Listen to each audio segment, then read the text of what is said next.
Muito bem, então, galera, semana número 11, né? A gente já está aí na nossa 11ª semana e vamos começar aqui com a Biologia A.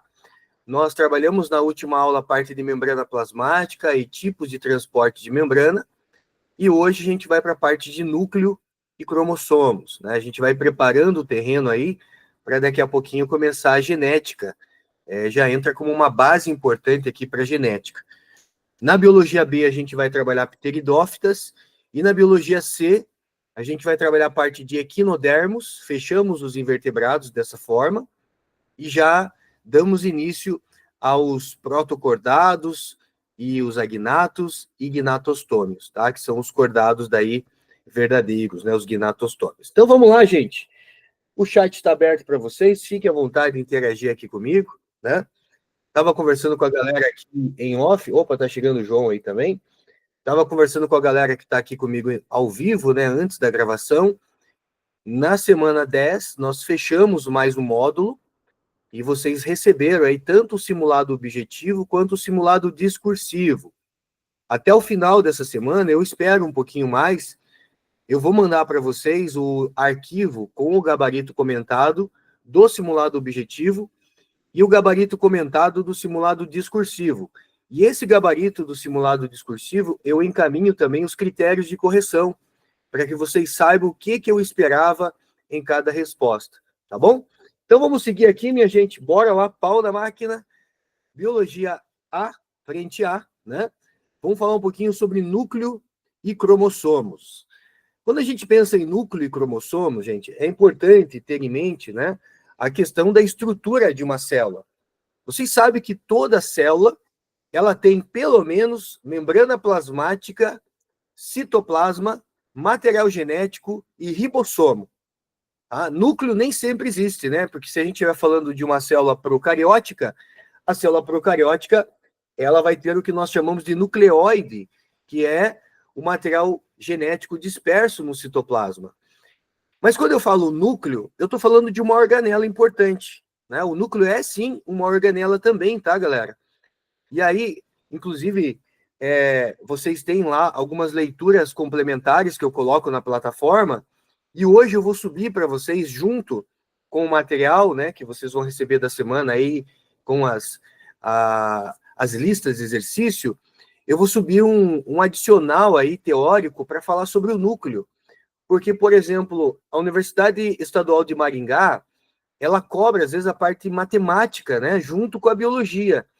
E aí, às vezes, vem, né, a questão de proporção em relação ao tamanho do núcleo, o volume do núcleo, em relação ao volume da célula. Né? Então, isso, será que tem uma regra? Tem sim, tá? Vocês vão receber um material adicional que fala sobre isso. E aí é importante essa leitura, né? Então, além de acesso às aulas, para quem assiste a aula ao vivo, às vezes não entra muito na plataforma, mas logo que termina essa aula aqui, gente, assim que eu consigo já baixar essa gravação, eu já subo a aula na plataforma. Ou seja, a nossa aula termina às 4 horas, quando dá ali 4h30, no máximo 5 horas, essas aulas já estão na plataforma disponíveis para vocês, tá?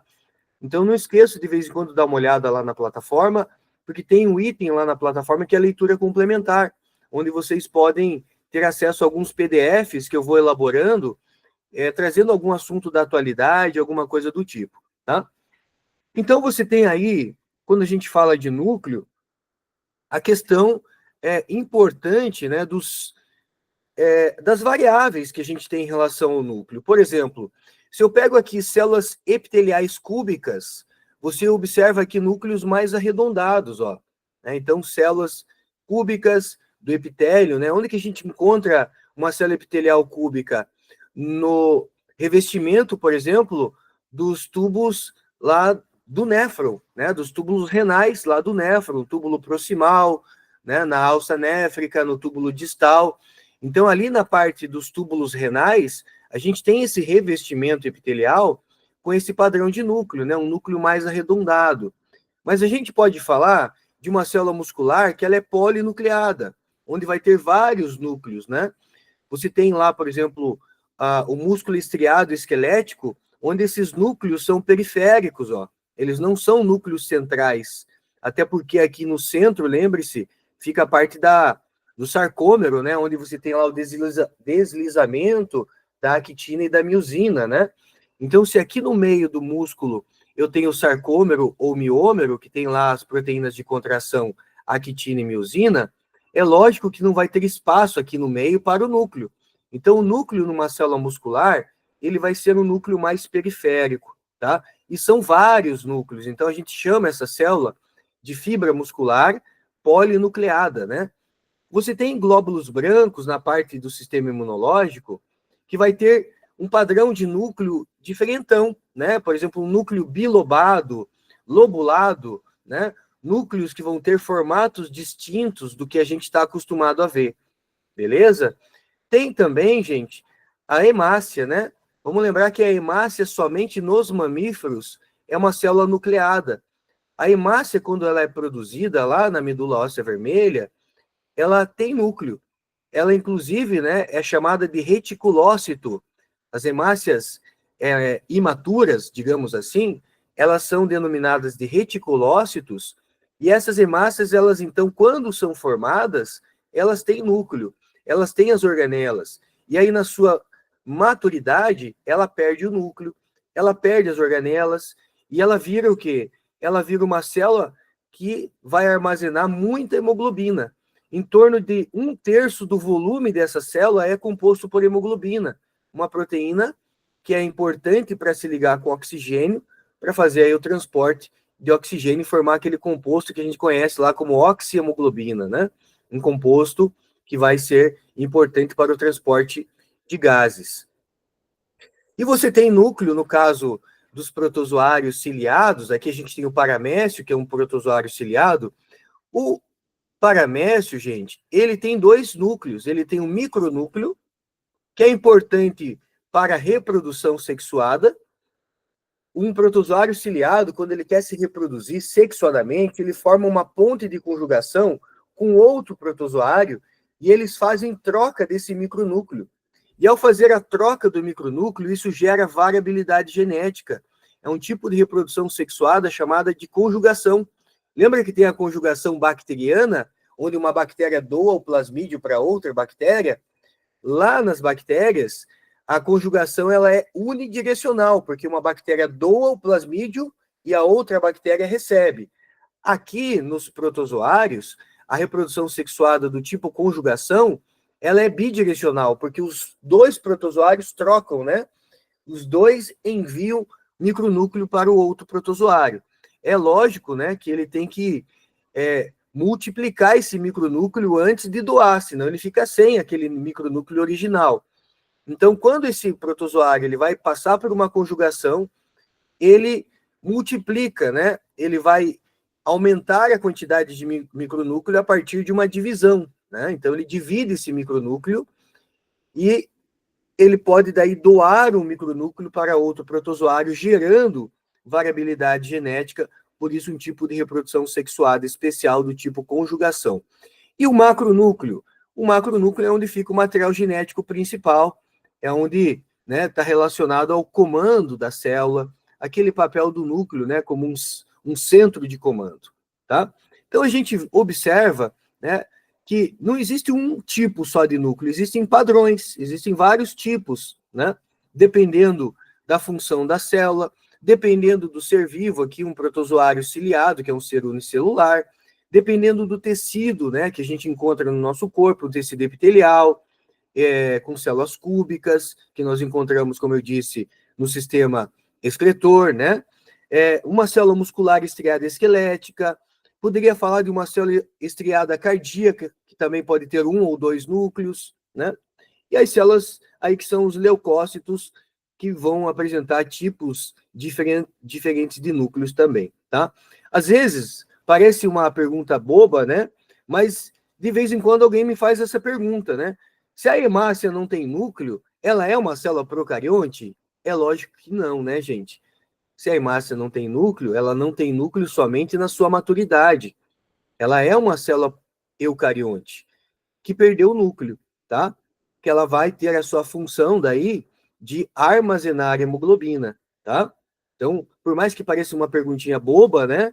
faz, às vezes, sentido você pensar, se não tem núcleo, ela é uma célula procariótica. Não, primeiro que ela é uma célula muito maior do que uma célula procarionte, pelo menos 4 vezes maior do que uma célula procarionte. Segundo, que ela não tem mais DNA, nem DNA disperso no citoplasma, a hemácia tem, tá?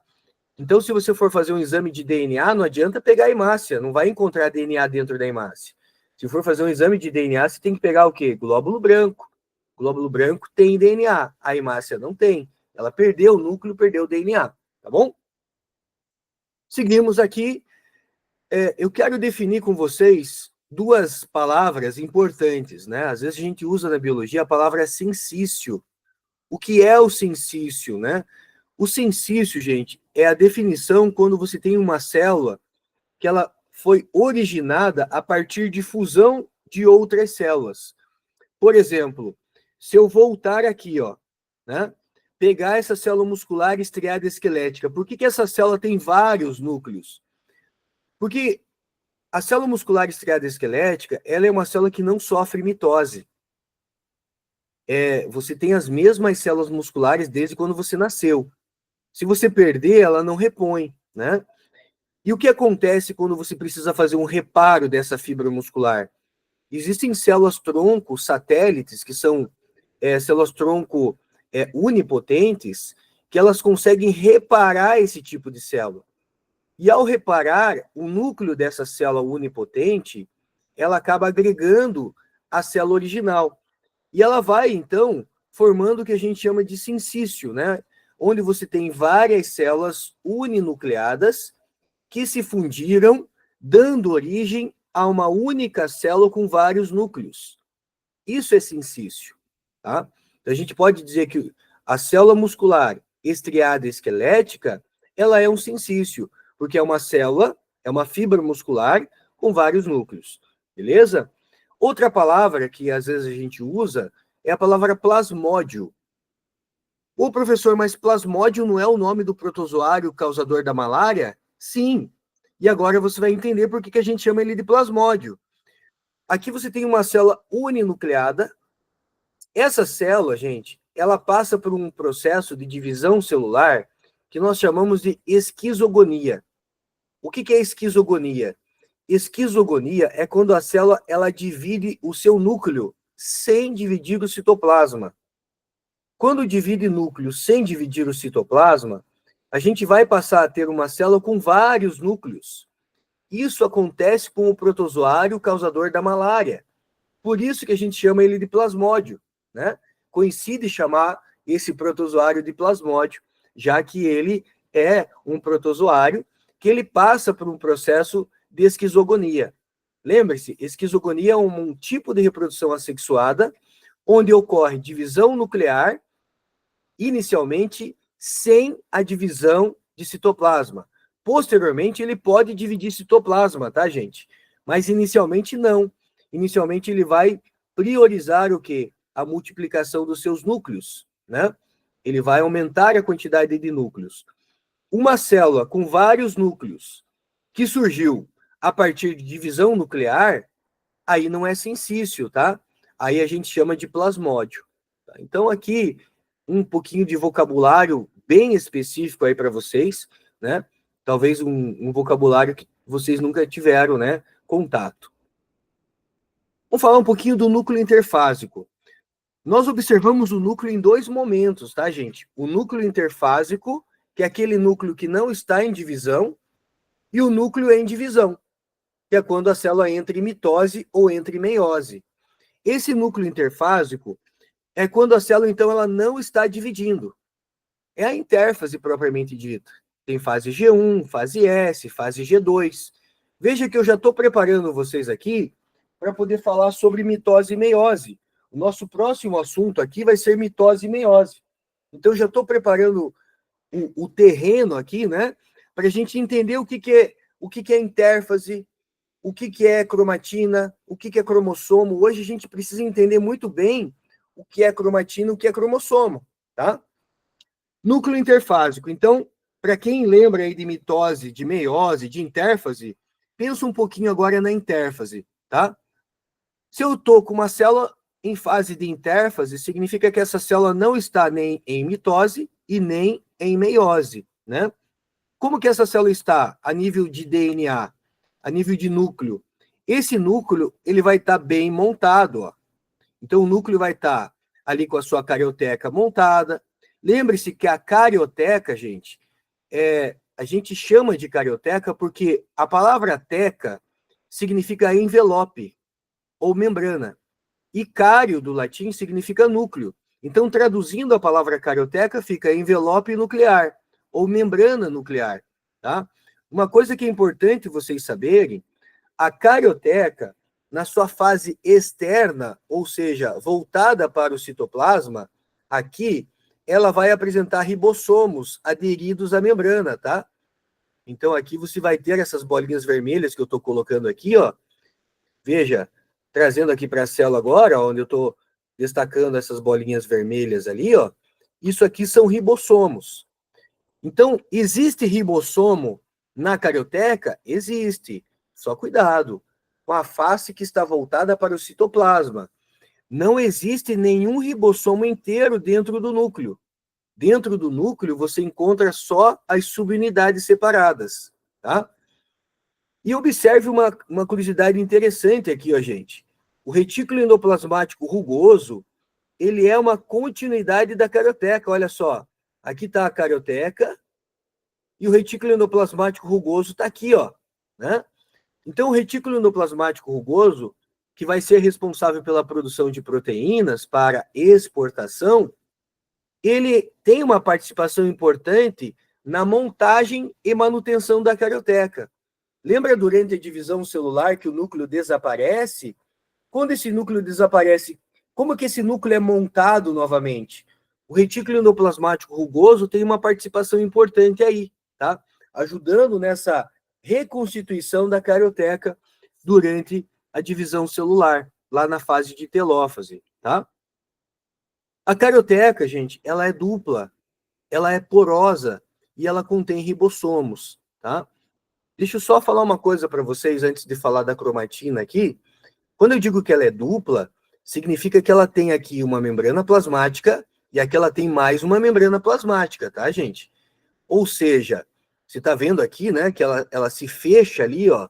Então, se eu for pegar um pedaço dela aqui, ó, ela se fecha assim. Mas cada pedaço dessa membrana, se eu der um zoom, o que você vai visualizar lá? Você vai visualizar a bicamada lipídica, tá? Então, se eu der um zoom lá, ou se eu der um zoom aqui, você vai visualizar aqui também a bicamada lipídica. Então, ela é dupla membrana, né? E cada membrana é formada por uma bicamada lipídica, beleza? Então, essa é uma informação técnica aí também importante. O DNA, a gente vai encontrar o DNA de duas formas. O DNA pouco compactado e o DNA muito compactado. O DNA pouco compactado é chamado de cromatina. E o DNA muito compactado é chamado de cromossomo, tá? Então, assim, Giovanni, qual a diferença de cromossomo e cromatina? A diferença é no nível de compactação. Mas os dois são DNAs, tá, gente? Cromatina e cromossomo é a mesma coisa. O que muda é o nível de compactação, o nível de condensação. Se você imaginar o DNA como um novelo de lã, esse novelo de lã totalmente compactado é o cromossomo. Agora, se eu pegar esse novelo de lã e começar a desenrolar ele aqui, deixando esse DNA mais solto, né? Ainda compactado, mas mais solto, né? A gente passa a ter o que nós denominamos, então, de cromatina. Imagina isso aqui como se fosse fios, né? E esses fios, dessa maneira, assim, um pouco mais solto, a gente chama de filamentos de cromatina ou simplesmente de cromatina, tá? E a cromatina nada mais é do que DNA mais as histonas. Lembre-se, as histonas são proteínas onde o DNA vai estar enrolado, né? Onde a gente usa essas histonas para compactar esse DNA. Então, se eu compacto pouco, eu chamo de cromatina. Se eu compacto muito, eu chamo de cromossomo. Se eu quiser acessar o gene, o DNA precisa estar na forma de cromatina. Durante uma divisão celular, a gente não consegue acessar o gene. Por quê? Porque o DNA vai estar muito compacto. Então, quando a célula está em intérfase, significa que essa célula está desempenhando as funções dela. E para desempenhar as funções dela, ela precisa ter acesso aos genes. E esses genes, então, precisam, né, ter um nível de acesso. Para ter um nível de acesso, eu preciso que esse gene, então, esteja, né, na forma de cromatina. Esse DNA esteja na forma de cromatina. Beleza, gente? Mas só mais um detalhe. Essa cromatina, ela tem partes que são mais compactas, onde o gene ainda assim estará inativo, e tem partes menos compactas. Eu já falo um pouquinho mais sobre isso para vocês na sequência, tá? Então aqui você tem o nucleolo dentro do núcleo. O que é o nucleolo, gente? O nucleolo é DNA, galera. O nucleolo é DNA. Só que é uma parte do DNA onde vai acontecer uma transcrição e vai produzir o RNA ribossômico. É nessa parte do núcleo, aqui, é nessa parte do DNA que nós produzimos RNA ribossômico. Então, a gente chama essa parte do DNA, essa parte da cromatina, de nucleolo. E esse nucleolo, quando a gente vai estudar o núcleo, a gente consegue visualizar ele como uma mancha mais destacada, né? Ele se destaca em relação à cromatina, de maneira geral. Mas tudo é cromatina. Mas quando a gente vai visualizar isso daqui no microscópio, o DNA que está associado à produção de RNA ribossômico, ele vai estar corado um pouquinho diferente, mais intenso, com uma forma que chama a nossa atenção. Então a gente consegue destacar que aqui está a cromatina normal e aqui está uma cromatina que é responsável pela produção do ribossomo, porque é aqui que produz o RNA ribossomal, que produz as subunidades ribossomais, né? Para que essas subunidades vão até o citoplasma e deem origem, então, aos ribossomos, tá? Então, o nucleolo é o quê, professor? O nucleolo, gente, ele é uma parte do DNA responsável pela produção de RNA ribossômico. E esse RNA ribossômico é responsável pela, né, produção do ribossomo. Por isso que a gente diz que a função do nucleolo é produzir ribossomo, porque é ali que vai ter RNA ribossômico, mais proteínas importantes para a composição do ribossomo, tá? Aí você tem aqui, né, a organização, os níveis de organização de um DNA. O DNA desse jeitão aqui, você não vai visualizar ele dentro de uma célula, tá, gente? Porque cada filamento de DNA equivale a um cromossomo simples. E cada filamento de DNA, ele tem um comprimento de 1,74 m. É a minha altura, gente, né? Veja, eu tenho 1,70, na verdade eu tenho 1,75, né? Mas o DNA tem 1,74 m. 1,74 m é uma estatura média do ser humano. Como é possível 1,74 m caber dentro do núcleo de uma célula? Não cabe, né? Então a gente precisa fazer o que com esse DNA para ele poder caber dentro do núcleo de uma célula microscópica? A gente precisa compactar ele, né? Então, ao compactar esse DNA, a gente usa aqui proteínas que são denominadas de histonas, né? Essas bolinhas vermelhas aqui são as histonas. E as histonas, elas funcionam como se fosse carretel, onde a gente vai compactando esse DNA, tá? E quanto mais a gente compacta esse DNA, mais a gente vai transformando o que a gente chama de cromatina para cromossomo, tá? Então, o que eu disse para vocês, né? Qual a diferença de cromatina e cromossomo? É o nível de compactação, é o nível de condensação, né? O DNA enrolado, né? Ele dá 2 voltas em cada histona, e essas histonas, elas também se enrolam, formando aqui o que a gente chama de solenoide. Tá? O nome disso aqui é solenoide, né? Já vai formando ali um filamento de cromatina. E esse solenoide, ele pode compactar ainda mais, chegando ao nível de compactação máxima, que é o cromossomo. Então, quando o DNA está em intérfase, esse DNA está na forma de cromatina. Quando esse DNA está em mitose ou meiose, esse DNA vai estar na forma de cromossomo. Quando o DNA está na forma de cromatina, a gente tem acesso ao gene. Quando esse DNA está na forma de cromossomo, a gente não consegue acessar o gene. Por isso que a mitose, ela é uma divisão rápida. Uma mitose, ela demora no máximo 1 hora. Veja, é uma divisão rápida, né? Por quê? Porque, gente, enquanto a célula estiver em mitose, prófase, metáfase, anáfase, telófase, a célula não consegue produzir nada. Por quê? Porque o gene está inativo, o gene está inacessível, digamos assim, né? O DNA vai estar tão compactado, mas tão compactado, que a célula não consegue acessar o gene. Para ela poder acessar o gene, o que vai acontecer? Lá na telófase, vai pegar esse cromossomo e vai descompactar. Vai voltar a ser o que a gente chama de cromatina. Para daí ela entrar numa nova intérfase, G1S, G2, tá? Então, esses são os níveis de compactação, os níveis de condensação do DNA.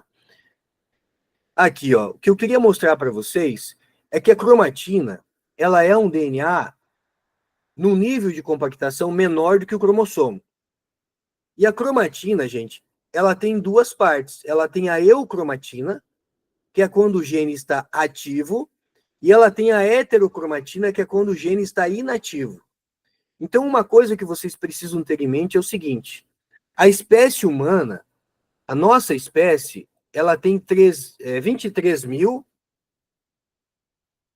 Nossa espécie tem 23.300 genes. E nós produzimos, a partir de 23.300 genes, 100 mil tipos de proteínas. Beleza? Veja, esses 23.300 genes, eles estão em todas as células do seu corpo. São os mesmos genes que estão no neurônio, são os mesmos genes que estão numa célula adiposa, são os mesmos genes que estão na sua pele, são os mesmos genes que estão lá no seu rim, lá no seu coração. Mas o que faz uma célula cardíaca ser diferente de uma célula nervosa? Quais genes estão ativos e quais genes estão inativos? Por exemplo, vamos supor que você esteja falando de uma célula do pâncreas. Lá na célula beta do pâncreas, o gene da insulina, ele tem que estar ativo, porque é a célula beta do pâncreas que produz insulina. Mas lá no neurônio, o gene da insulina não precisa estar ativo, porque o neurônio não produz insulina. Lá no neurônio, o gene da insulina, ele vai estar na forma de heterocromatina. Então é mais ou menos como se fossem interruptores que a gente liga e desliga, gente. Dependendo do tipo de célula, você liga alguns genes e desliga outros tipos de genes. É isso que vai fazer com que um neurônio seja neurônio. Uma célula adiposa seja uma célula adiposa. Os genes são os mesmos, mas quais genes estão ativos e quais estão inativos, certo?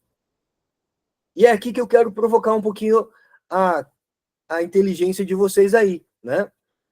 A epigenética, ela não muda o DNA. A epigenética não tem nada a ver com mutação.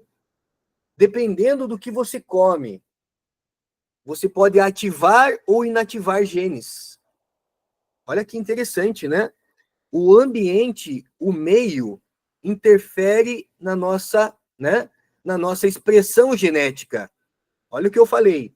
O ambiente interfere na expressão genética.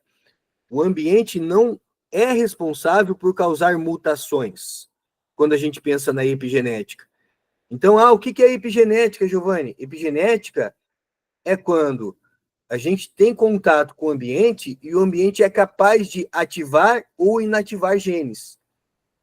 Então, quando a gente cuida da nossa saúde, quando a gente cuida da nossa alimentação, né, a gente tem aí a possibilidade, né, de estar colocando o nosso DNA, que nós herdamos dos nossos pais, em contato com um ambiente mais saudável ou menos saudável. Um DNA em um ambiente menos saudável, ele pode ter genes inativos que se tornem ativos, ou genes ativos que sejam inativados. E quando isso acontece, gente, um interruptor desse é ligado ou desligado por ação externa, por ação do ambiente, a gente chama esse processo de epigenética. Então, a epigenética, ela não causa mutação, mas ela pode mudar a expressão genética a partir da ativação ou inativação de genes, tá? Eu quero chamar a atenção de vocês aqui, né, para a questão do centrômero. O centrômero é a cinturinha do cromossomo. Aqui você está vendo um cromossomo duplicado. Então, esse cromossomo duplicado, a gente observa a presença de duas cromátides, né? Essas duas cromátides nós chamamos de cromátides irmãs. Elas são unidas pelo centrômero, que é a cinturinha do cromossomo que vai ficar mais visual aqui nessa imagem, ó. Então, você tem aqui um cromossomo duplicado, tá? Do lado esquerdo aqui da tela, a gente tem uma cromátide. Do lado direito, a gente tem a outra cromátide. Ou seja, a gente tem as cromátides irmãs, que elas são cópias idênticas. E unindo essas cromátides, nós temos o quê? O centrômero. Meros, do latim, significa parte, né? A parte do centro. Nem sempre é exatamente no centro, tá? Dependendo do tipo de cromossomo, esse centrômero pode estar mais acima. Então, a gente chama de centrômero ou constrição primária, tá? Cromossomo não tem perna, tudo é braço, tá, gente? Então, essa parte de cima aqui é um braço, essa parte de baixo é um braço, aqui é um braço, aqui é um braço, tá? Alguns cromossomos podem apresentar uma constrição secundária. Não são todos os cromossomos que têm, tá? Alguns cromossomos somente vão apresentar a constrição secundária, dando origem a uma região chamada de zona SAT ou zona satélite. Essa zona SAT ou zona satélite é a região responsável pelo nucleolo, pela produção do nucleolo, tá? Ah, então existe uma parte do cromossomo específica para a produção do nucleolo. Sim, qual é a parte? A zona satélite. Beleza? E observe, gente, todo cromossomo vai apresentar o telômero. O telômero, a palavra telo do latim significa final. Meros é parte, então é a parte final, né? Esse telômero, ele vai apresentar sempre na extremidade do cromossomo. Gente, imagine o cromossomo como se fosse o cadarço do teu tênis. Na pontinha do cadarço do teu tênis não tem um plastiquinho que segura os fios, né? Se você pegar lá, por exemplo, a pontinha do cadarço, lá na pontinha do cadarço, onde você usa para passar no buraco do tênis, tem um plastiquinho ali que protege o cadarço. O telômero é como se fosse aquele plastiquinho que protege a extremidade do cromossomo, gente. Porque cada vez que a célula divide, ela gasta um pedacinho desse telômero. Cada vez que divide, gasta um pedacinho desse telômero. Isso está relacionado diretamente com o nosso relógio biológico. Está explicado aqui um dos motivos do nosso envelhecimento. Porque cada vez que a célula divide, ela gasta um pedaço do telômero. Vai chegar um momento, lá nos seus 60, 70 anos, em que a célula vai ter que tomar uma decisão. Ela vai falar, olha, não dá para dividir mais, porque o telômero esgotou, né? Se o telômero foi gasto totalmente, a célula não pode dividir mais. Então, o que resta para essa célula a partir de agora? Resta o envelhecimento, gente. Isso é um dos motivos do nosso envelhecimento. Porque ao longo do tempo, com o passar da idade, algumas células, né, vão tendo o seu telômero desgastado e elas têm que tomar uma decisão de não dividir mais. Cara, se você tem células do seu corpo que não dividem mais, o que resta para essa célula é envelhecer, né? Não renova mais. A gente não consegue manter mais nossa juventude quando uma célula envelhece, né? Você não está mais renovando aquela célula velha. Aqui eu quero passar para vocês agora os tipos de cromossomos. Existe o cromossomo metacêntrico, bem simples essa parte aqui, tá, gente? Por mais que seja uma parte de decoreba. O cromossomo metacêntrico é o cromossomo que tem o centrômero bem no meio, com os braços com tamanhos iguais, ó.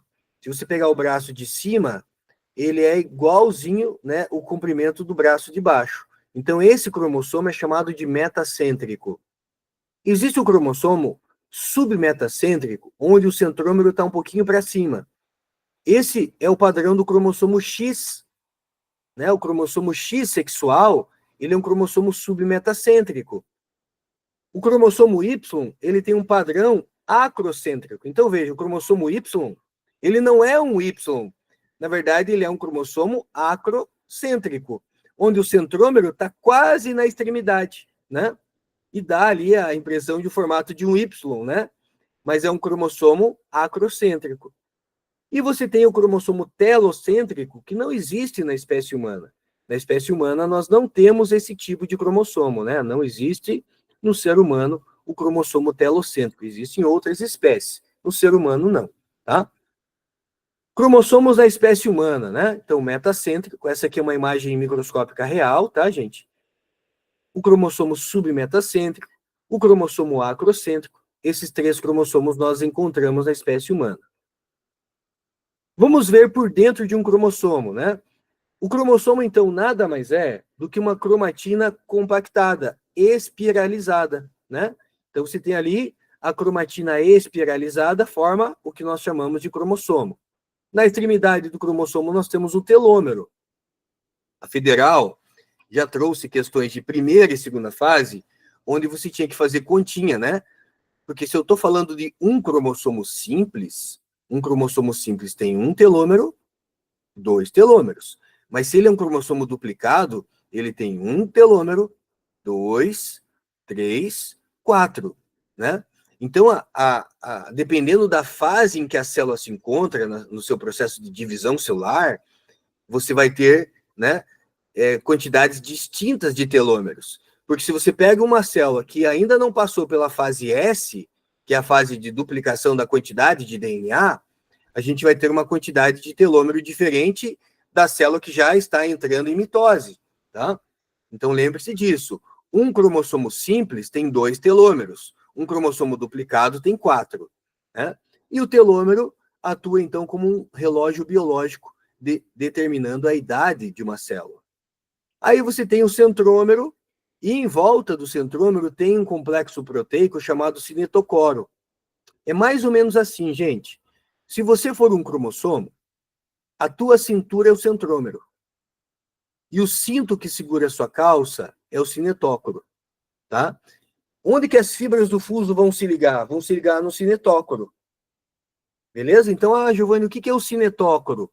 O cinetocoro ou cinetócoro é um complexo proteico, um anel proteico que vai em volta do centrômero, que é onde as fibras do fuso vão se ligar para separar essas cromátides, tá? E aí, falando um pouquinho aqui mais do telômero, ó, com o passar da idade, ele vai gastando. Se vocês quiserem ler um pouquinho mais sobre isso, pesquisem sobre limite de Hayflick. Eu vou colocar lá para vocês, eu acho que eu já até coloquei, tá? Mas se eu não coloquei ainda, eu vou subir depois lá um texto que fala do limite de Hayflick, ou Hayflick. Hayflick. Por quê? Porque foi Hayflick que estudou essa questão do desgaste dos telômeros, gente. Então a gente chama isso de limite de Hayflick, tá? Núcleo em divisão, então se agora já sabe o que é o núcleo interfásico, o núcleo em divisão, você vai ter o quê? Olha só, a carioteca desaparece, o nucleolo desaparece, o que era cromatina passa a ser o quê? Cromossomo. Esse DNA vai ficar cada vez mais compacto, para que a célula possa dividir e não perca nenhum pedacinho desse DNA, né? Então, cromatina é DNA menos compactado, cromossomo é DNA na sua máxima compactação. Tá? Lembrando que tem o centrômero e o cinetocoro ou cinetócoro, tá? E os telômeros lá.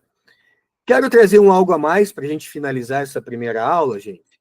Talvez vocês nunca ouviram falar nisso. Isso aqui é algo bem específico. Mas a Universidade Estadual de Maringá já cobrou isso, a Universidade Estadual de Londrina já cobrou isso, né? A Unicentro também já cobrou. O que é um cromossomo politênico? Cromossomos politênicos são cromossomos gigantes, resultantes de sucessivas replicações do DNA. Imagina você chegar na fase S e essa fase S repetir. Repete, repete, repete, repete. Cara, se você tem a fase S se repetindo várias e várias vezes, o que está acontecendo? A fase S ela é responsável por duplicar a quantidade de DNA. E por que uma determinada espécie vai repetir essa fase S por várias e várias vezes? A explicação é a seguinte: a gente vê isso muito em insetos, em artrópodes. Porque, veja, a reposição do exoesqueleto quitinoso, ela precisa ser muito rápida, galera. Como que um inseto, como que um aracnídeo, como que um artrópode consegue repor o seu exoesqueleto quitinoso muito rápido? Significa que ele tem várias cópias daquele gene. Se ele tem várias cópias daquele gene, significa que ele pode fazer várias transcrições simultaneamente. E ele vai ter uma quantidade de proteína muito grande, de uma forma rápida. Então, a ideia de ter um cromossomo gigante, um cromossomo politênico, é que você tenha várias cópias do mesmo gene.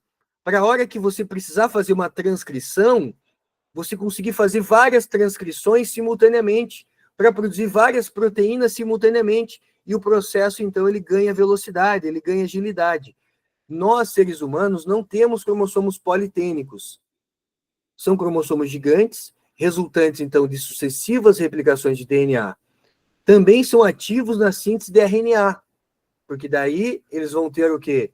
Muito RNA mensageiro, muitas proteínas sendo produzidas simultaneamente. Onde que a gente observa isso? Nas células das glândulas salivares, intestinais e excretoras de insetos dípteros, como moscas e mosquitos. Como exemplo, a mosca de fruta Drosophila melanogaster. Tá? Isso está associado, né, eu coloquei aqui a questão das mudas. Para trocar o exoesqueleto, é importante ter várias cópias do mesmo gene.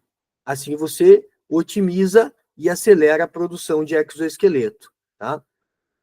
Existe um outro tipo de cromossomo, que também é gigante, que daí é chamado de plumoso. Então, cuidado, né? Existem cromossomos politênicos e existem cromossomos plumosos. Olha o cromossomo politênico no microscópio, como que ele é, ó. Ele é um cromossomo, gente, estufadão, né? Hipertrofiado, né? Parece aquele cromossomo que tomou hormônio do crescimento, que tomou bomba, né? Ficou bombadão aqui. Esse é o cromossomo politênico. E o cromossomo plumoso, ele tem esse jeitão aqui, né? Ele tem umas bandas ali, umas alças, que são a parte ativa da cromatina. Então você observa isso em ovos de anfíbios, peixes, répteis, aves e até em alguns invertebrados. São cromossomos que formam alças de cromatina rígida e estendidas. São bastante ativos também na síntese de RNA. Qual a vantagem disso? Gente, lembra da heterocromatina? Aqui eu tenho uma heterocromatina. Mas imagine que bem no meio dessa cromatina eu queira acessar um gene. Então o gene que eu preciso acessar, ele fica o quê? Ele fica na forma de eucromatina aqui, ó. E aí ele forma essa alça que, quando olha no microscópio, você vê o quê? Um cromossomo cheio de alça, ó. Esse cromossomo gigante cheio de alça é chamado de plumoso. Dá esse aspecto de uma pluma, né? Então, é um cromossomo gigante. Também não tem na espécie humana, beleza? E aí, para a gente terminar, vamos entender o que são cromossomos homólogos, né? Você recebeu lá do seu pai 23 cromossomos, você recebeu da sua mãe 23 cromossomos, então você tem cromossomos homólogos nas células do seu corpo, porque um cromossomo veio do pai, um cromossomo veio da mãe. Basicamente, a gente tem dois tipos de células no nosso corpo. Você tem as células somáticas, que são as células diploides, e você tem as células gaméticas ou germinativas, que são haploides, né? Então, aqui, número diploide 2N é quando você tem dois, né, cromossomos homólogos ali, ou seja, um par de cromossomos homólogos, que vieram um a partir do pai, um a partir da mãe, né? Quando você fala de conjunto haploide, isso aqui é a mesma coisa que o nosso genoma. Então, veja, o genoma humano, ele contém quantos cromossomos? Isso aqui é importante agora que você preste muita atenção para você não ficar confuso, né? Por que o nosso genoma, ele é composto por 23 ou 24 cromossomos? Porque, galera, você tem um cromossomo número 1 que você recebeu do seu pai e um cromossomo número 1 que você recebeu da sua mãe. Esses cromossomos, eles são iguais, eles têm os mesmos genes. Então, o genoma não precisa ter 2 cromossomos iguais, só precisa ter um. Só que daí, quando você vai para o par sexual, o cromossomo X não é totalmente igual ao cromossomo Y. Então, por isso que eu digo que o genoma masculino, ele tem 24 cromossomos. Porque nós, homens, a gente vai ter um cromossomo 1, um 2, o 3, o 4, 5, 6, 7, 8, 9, 10, 11, 12, 13, 14, 15, 16, 17, 18, 19, 20, 21, 22. Aí vem o par sexual, que é o X e o Y. Então, nós, homens, o nosso genoma, ele é formado por 24 cromossomos. Já o genoma das meninas, ele é formado por 23 cromossomos, porque as meninas têm 22 cromossomos autossômicos e o par sexual é XX, que são exatamente iguais. Então, no caso das meninas, não precisa contar os 2x, conta só um. Então, o genoma de uma mulher, 23 cromossomos, tá? A gente tem o número de cromossomos da espécie humana, que é 46.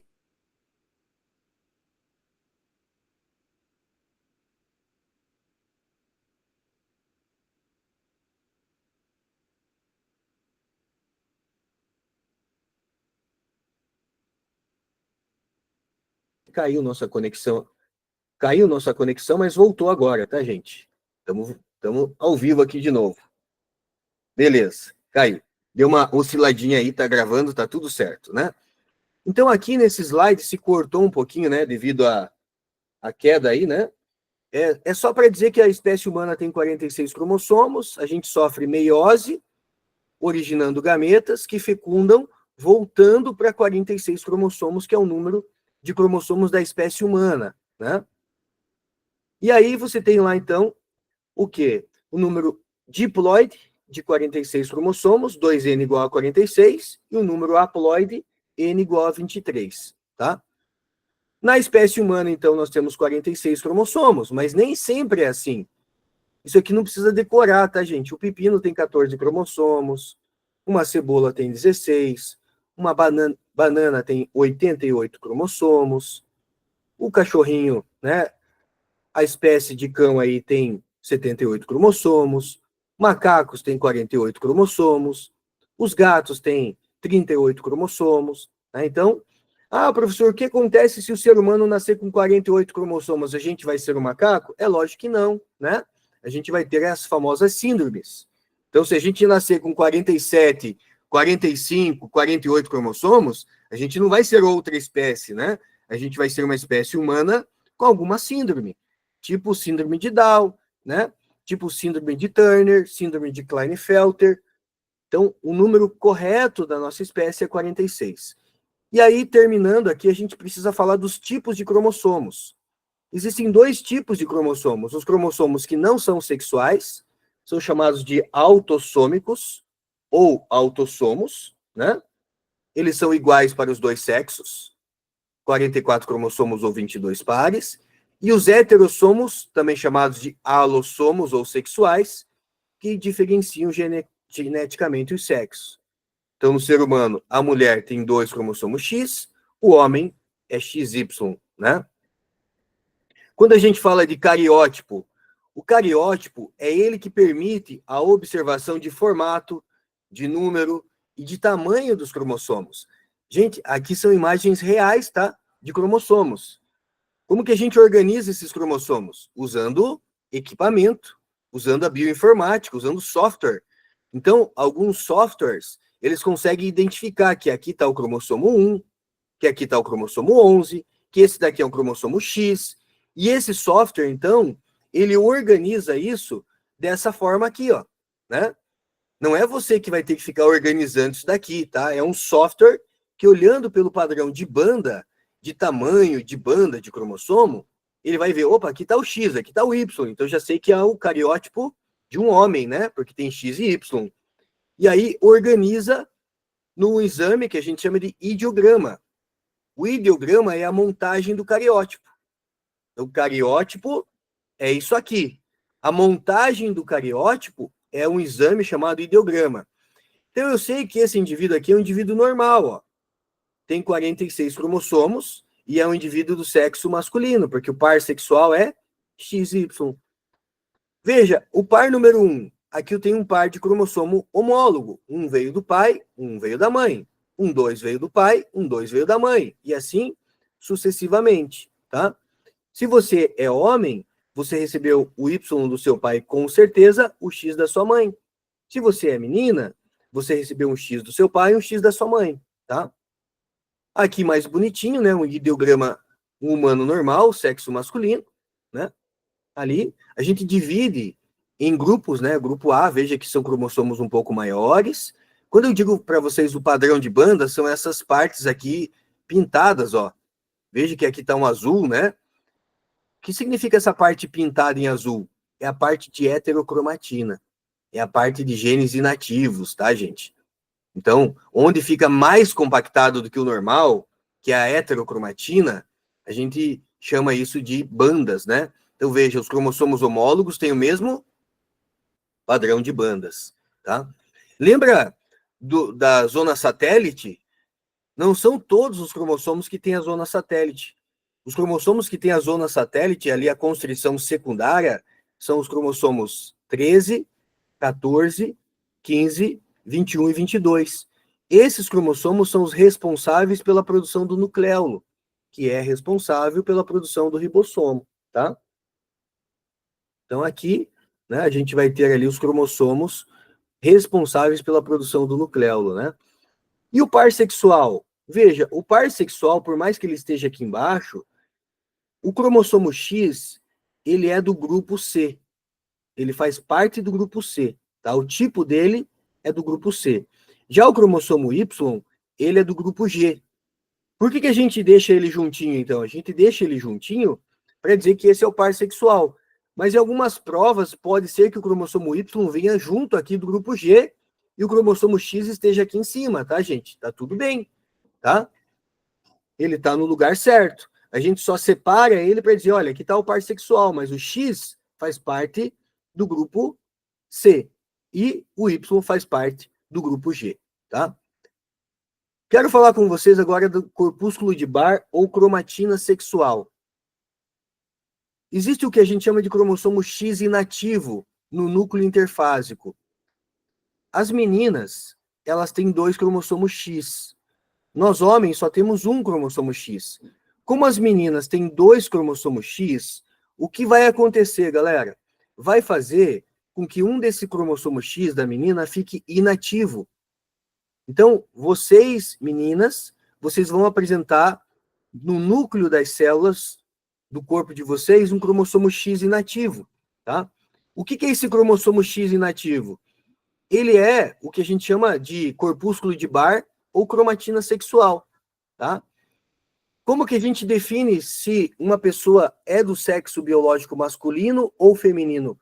Como que eu confirmo, na dúvida, né? Vamos supor que um atleta ganhe uma prova e a gente fique na dúvida se esse atleta realmente é mulher ou se realmente é homem. O exame que vai confirmar se é homem ou mulher é o exame de cromatina sexual, porque nós homens não temos cromatina sexual. Uma mulher vai apresentar cromatina sexual, por quê? Porque a mulher tem 2 cromossomos X. Então, o X inativo é a cromatina sexual ou corpúsculo de Barr. A gente diz que o corpo de uma mulher é como se fosse um mosaico, né? E mesmo que sejam irmãs gêmeas idênticas, o padrão de mosaico é distinto, é diferente. Isso é um dos motivos que pode fazer com que um gêmeo apresente uma doença e a sua irmã não, né? Porque o mosaico, o padrão de mosaico que ela apresenta é diferente, né? O que é o padrão de mosaico, Giovanni? Imagine 2 irmãs gêmeas idênticas. Se eu pegar algumas células do corpo dessa mulher e for olhar no microscópio, aqui você vê um cromossomo X rosa ativo e o cromossomo azul inativo. O X azul ativo, rosa inativo. Então, esse padrão de mosaico, quais cromossomos estão ativos ou inativos, isso molda o quê? Molda o mosaico de cada uma das mulheres, mesmo que elas sejam irmãs gêmeas idênticas, o padrão de mosaico é diferente, tá? E esse cromossomo X inativo é chamado de cromatina sexual ou corpúsculo de Barr. Tem um tipo de corpúsculo, acredito que vocês nunca ouviram falar nisso, que é chamado de corpúsculo de Drumstick. O corpúsculo de Dran-Stick, ele é observado, ele também é uma cromatina sexual, só que ele é uma cromatina sexual em leucócitos. Então, nos leucócitos, a gente também observa a cromatina sexual. Só que daí, como foi outro cientista que descobriu, né? Outro cientista que estudou, deu um outro nome, mas é o corpúsculo de Barr, gente, é a cromatina sexual. Só que recebe o nome de corpúsculo de Dran-Stick, porque foi outro cientista que descobriu que nos leucócitos também tem cromatina sexual, tá? E aí a gente termina essa biologia A aqui. Vou fazer um intervalinho com vocês aí de 5 minutos e nós voltamos, tá bom? 3 e 5, pode ser? Valeu!